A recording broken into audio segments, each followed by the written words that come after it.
गावाकडच्या वाड्यावर किंवा घरामागच्या परडीवर कधी कोणी कर मागितलाय का? अनेकदा आपण या जागा आपल्या हक्काच्या मानतो, पण आपल्याला हे माहीत आहे का की या जागांवरचा कर कायद्याने पूर्णपणे माफ होऊ शकतो? हो, आणि ही केवळ एक जुनी परंपरा नाहीये, तर त्याला कायद्याचा एक भक्कम आधार आहे. आजच्या चर्चेत आपण याच विषयाचा सखोल वेध घेणार आहोत. परडी आणि वाडा जमिनी म्हणजे नेमकं काय? महाराष्ट्र जमीन महसूल संहितेतील कोणतं कलम त्यांना हे संरक्षण देतं? या सवलतीचा गैरवापर केल्यास काय होतं? आणि सर्वात महत्त्वाचं म्हणजे या जमिनी केवळ मालमत्ता नसून आपला सांस्कृतिक वारसा कशा आहेत यावर आपण बोलणार आहोत. आणि हो, अशीच उपयुक्त माहिती हवी असेल तर आपला महसूलशाही चॅनल लगेच सबस्क्राईब करा. हा भाग शेवटपर्यंत नक्की बघा, कारण यात आम्ही करमुक्तीचा दावा करण्याची प्रक्रिया स्टेप बाय स्टेप सांगणार आहोत. चला तर मग कायद्याचं आणि आपल्या फायद्याचं बोलूयात. चला तर मग सुरुवात अगदी मुळापासून करूया. आपण सगळेच परडी आणि वाडा हे शब्द अगदी सहज वापरतो, पण मला खात्री आहे की कायद्याच्या पुस्तकात यांची व्याख्या अधिक नेमकी असेल. काय फरक आहे या दोन्हीमध्ये? तुम्ही बरोबर मुद्दा पकडला. हे शब्द आपल्या रोजच्या बोलण्यातले असले तरी महाराष्ट्र जमीन महसूल संहिता 1966 मध्ये त्यांना विशिष्ट अर्थ आहे. कलम 226 नुसार परडी म्हणजे घराला लागून असलेली अशी शेतजमीन जी प्रामुख्याने घरगुती वापरासाठी असते. म्हणजे जसं की भाजीपाला लावण्यासाठी किंवा फुलझाडांसाठी. अगदी बरोबर, पण इथे एक अट आहे. तिचं क्षेत्रफळ 1/4 एकर म्हणजेच 10 गुंठ्यांपेक्षा जास्त असता कामा नये. अच्छा, म्हणजे कायद्यानेच ठरवून दिलेलं एक प्रकारचं किचन गार्डन. हो, आणि वाडा या शब्दाला तर गावाकडे खूप व्यापक अर्थ असतो. कायद्याच्या दृष्टीने वाडा म्हणजे काय? बरोबर.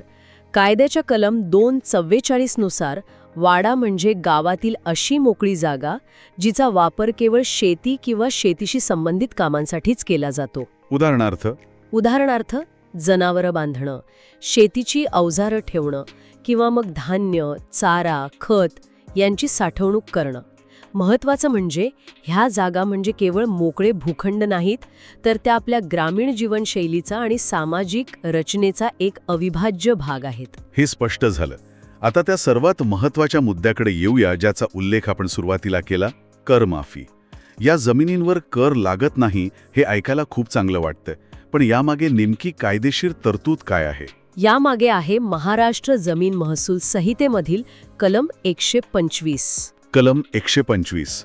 हो, हे कलम स्पष्टपणे सांगतं की जोपर्यंत परडी जमिनीचं क्षेत्रफळ 10 गुंठ्यांच्या आत आहे आणि वाडा जमिनीचा वापर केवळ ठरवून दिलेल्या कृषी उद्देशांसाठी होतोय, तोपर्यंत त्यावर कोणताही जमीन महसूल म्हणजेच कर आकारला जाणार नाही. म्हणजे ही शेतकऱ्यांसाठी आणि ग्रामीण भागातील लोकांसाठी खूप मोठी आर्थिक सवलत आहे. तुमच्या गावात अशा परडी किंवा वाडा जमिनी आहेत का? कॉमेंटमध्ये नक्की सांगा.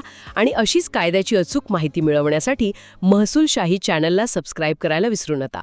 पण ही सवलत आपोआप लागू होते का, की त्यासाठी काही प्रक्रिया करावी लागते? मला वाटतं इथेच अनेक लोकांचा गोंधळ उडत असेल. अगदी बरोबर, आणि हीच गोष्ट लक्षात ठेवणं खूप महत्त्वाचं आहे. ही करमुक्ती आपोआप मिळत नाही.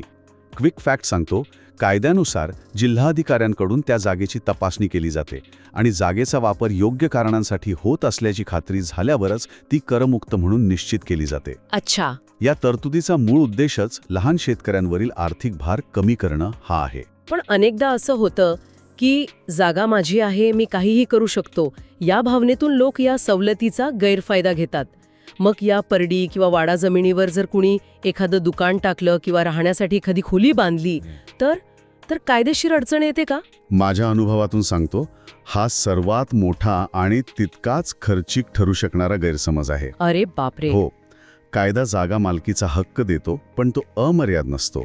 जर या करमुक्त जमिनींचा वापर शेती सोडून इतर कोणत्याही व्यावसायिक किंवा निवासी कारणांसाठी केला गेला तर कलम 125 अंतर्गत मिळालेली करमुक्ती तात्काळ रद्द होते. आणि मग पुढे काय होतं? फक्त नियमित कर भरावा लागतो की त्याहून अधिक काही गंभीर परिणाम होतात? फक्त कर नाही, तर मोठा दंडही भरावा लागतो.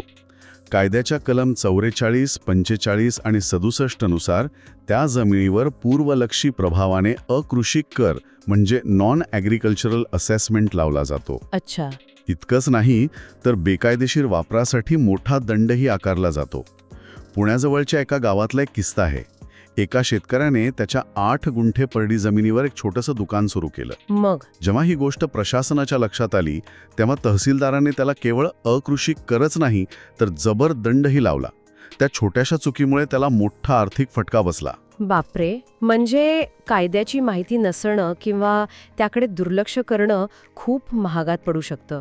या उलट मागच्या एका भागावर रमेशजींनी विचारलं होतं की आमच्या वाड्याची जागा आहे पण ग्रामपंचायत कर लावते.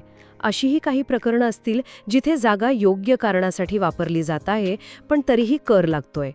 मग अशा परिस्थितीत या करमुक्तीसाठी दावा कसा करायचा? रमेशजींचा प्रश्न अगदी योग्य आहे आणि अनेकांना हा अनुभव येतो. सुदैवाने कायद्यात यासाठी एक स्पष्ट प्रक्रिया दिली आहे.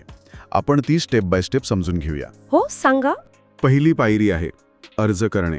सगळ्यात आधी जिल्हाधिकाऱ्यांकडे महाराष्ट्र जमीन महसूल संहितेच्या कलम 124 नुसार एक अर्ज दाखल करावा लागतो, हां. ज्यात आपली जमीन करमुक्तीसाठी पात्र असल्याचा दावा केलेला असतो. आणि दुसरी पायरी? दुसरी पायरी आहे पुरावे जोडणे. या अर्जासोबत जागेचा 7/12 उतारा, जागेचा वापर फक्त कृषी कारणांसाठी होत आहे हे सिद्ध करणारे फोटो किंवा गावातील काही प्रतिष्ठित ग्रामस्थांचं पत्र यांसारखे पुरावे जोडावे लागतात. म्हणजे अर्जदाराला स्वतः पुरावे सादर करून सिद्ध करावं लागतं की तो जागेचा वापर योग्य प्रकारे करतोय. ही जबाबदारी पूर्णपणे त्याच्यावर आहे. मग पुढे काय होतं? बरोबर.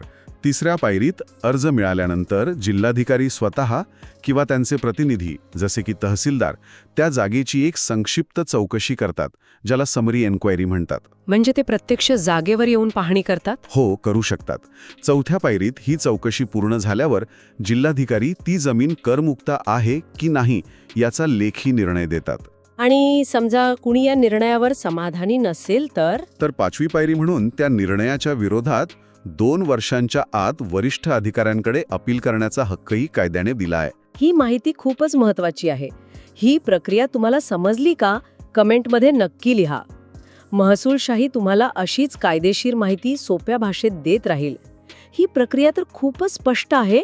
म्हणजे योग्य कागदपत्र आणि योग्य प्रक्रियाचा वापर केल्यास न्याय मिळू शकतो. कायदे कधी स्थिर नसतात, त्यात काळानुसार बदल होत राहतात. या कलम 125 मध्ये अलीकडे काही बदल प्रस्तावित आहेत का, ज्यामुळे ही प्रक्रिया आणखी सोपी होऊ शकेल? अगदी. 2025च्या महाराष्ट्र जमीन महसूल संहिता द्वितीय सुधारणा विधेयकामध्ये कलम 125 मधील एक उपबंध म्हणजे प्रोविझो तो काढून टाकण्याचा प्रस्ताव आहे. अच्छा, त्याचा काय परिणाम होईल? हा उपबंध काही विशिष्ट परिस्थितीत दंड आणि मूल्यांकनाबद्दल थोडा गोंधळ निर्माण करत होता. तो काढल्यामुळे कायद्यात अधिक स्पष्टता येईल आणि करमुक्तीची प्रक्रिया भविष्यात अधिक सोपी आणि सुटसुटीत होईल अशी अपेक्षा आहे. आणि हे कधीपर्यंत लागू होऊ शकतं? हे बदल 2026 पर्यंत लागू होण्याची शक्यता आहे. हे मनारिक आहे. पण तुम्ही आधी म्हणालात की हे कायदे केवळ आर्थिक सवलत देत नाहीत तर ते आपल्या सांस्कृतिक हक्कांचेही रक्षण करतात. हा मुद्दा मला खूप महत्त्वाचा वाटतो. म्हणजे एका जमिनीचा तुकडाचा आणि संस्कृती जपण्याचा नेमका संबंध काय? कुऱ्हाडीचा दांडा गोतास काळ म्हणतात, तसं शहरीकरण या जागा संपवतंय का? हा खूप खोलवरचा संबंध आहे. तुम्ही म्हणताय ते अगदी बरोबर आहे. अनेकदा विकास किंवा शहरीकरण आपल्याच मुळावर उठतं. इथे हा कायदा एका रक्षकाची भूमिका बजावतो. वाडा म्हणजे फक्त मोकळी जागा नाही तर ते गावाच्या सामाजिक जीवनाचं केंद्र आहे. खरंय की. तुमच्या गावात वाड्यावर कोणता सण मोठा साजरा होतो? आम्हाला कमेंटमध्ये सांगा आणि व्हिडिओ लाईक करायला विसरू नका. तिथे गावाचे सणउत्सव, जत्रा, गावसभा होतात. परडी म्हणजे घरामागची छोटी अन्न सुरक्षा ही एक जीवनशैली आहे. खरंय. म्हणजे करमुक्ती देऊन कायदा अप्रत्यक्षपणे या जागा व्यावसायिक वापरासाठी विकण्यापासून किंवा बदलण्यापासून परावृत्त करतो. अगदी तसंच. आणि इथे एक दुसरा क्विक फॅक्ट आहे. हे कायदे केवळ महसुलाशी संबंधित नाहीत तर भारतीय संविधानाच्या कलम 29 आणि 30 नुसार जे नागरिकांना आपली संस्कृती जपण्याचा हक्क देतात त्याच्याशीही जोडलेले आहेत. वाह, म्हणजे याला एक घटनात्मक आधार सुद्धा आहे. हो, ही करमुक्ती असल्यामुळे या जागा आर्थिक फायद्यासाठी पटकन विकल्या जात नाहीत. त्यामुळे गावाचं मूळ स्वरूप, तिथल्या परंपरा आणि पर्यावरणाचं संतुलन टिकून राहतं. या सगळ्या चर्चेला एका खऱ्या उदाहरणाने अधिक बळकटी येईल. एखादा असा अनुभव सांगता येईल का जिथे ह्या कायद्याच्या माहितीमुळे एखाद्या सामान्य माणसाचा मोठा फायदा झाला असेल? हो, नक्कीच. एक किस्सा पाहूया. सातारा जिल्ह्यातील एका गावात एका शेतकऱ्याच्या वाडा जमिनीवर स्थानिक नगरपालिकेने मालमत्ता कर लावला होता. अरे रे. आणि गंमत म्हणजे कायद्याची माहिती नसल्यामुळे तो शेतकरी अनेक वर्ष तो कर प्रामाणिकपणे भरत होता. मग काय झालं? जेव्हा ते प्रकरण आमच्याकडे आलं तेव्हा आम्ही त्याला कलम 124 नुसार जिल्हाधिकाऱ्याकडे अर्ज करण्याची प्रक्रिया समजावून सांगितली.